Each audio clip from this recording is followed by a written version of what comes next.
Communication is only successful when both the sender, the source, and the receiver understand the same information as a result of the communication. By successfully getting your message across, you convey your thoughts and ideas effectively. Communication barriers can pop up at every stage of the communication process, which consists of source or the sender, then encoding the message, the channel, then decoding the message by the receiver, followed by feedback and context. These barriers have the potential to create miscommunication, misunderstanding, and confusion. Your goal should be to lessen the frequency of these barriers at each stage of this process with clear, concise, accurate, well-planned communications. It's important to note as well that the communication process requires the higher level brain function of the prefrontal cortex of your brain. In a negative atmosphere, this part of the brain is shut down, and the neurochemical hormones of higher level brain function are diminished, setting the stage automatically for miscommunication.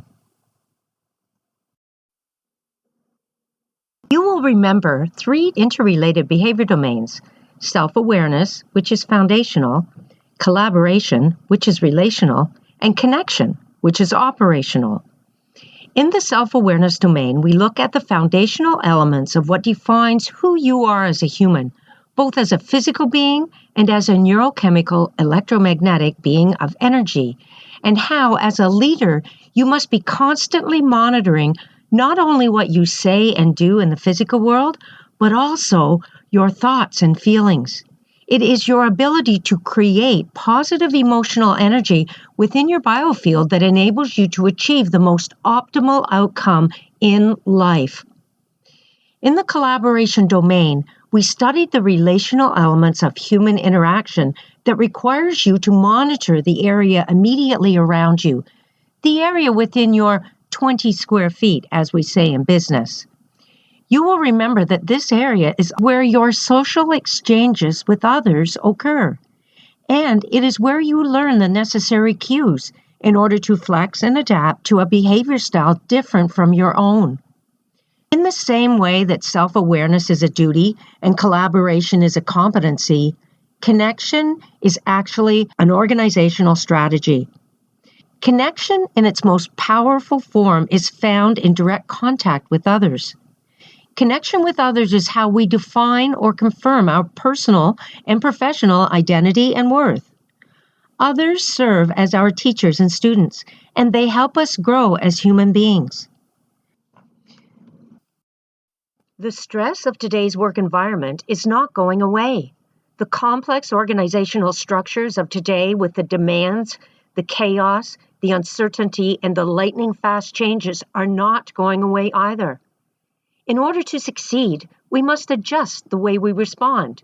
We have to learn to respond to it in a positive and healthy manner. Remember the mantra, "It is what it is, now what?"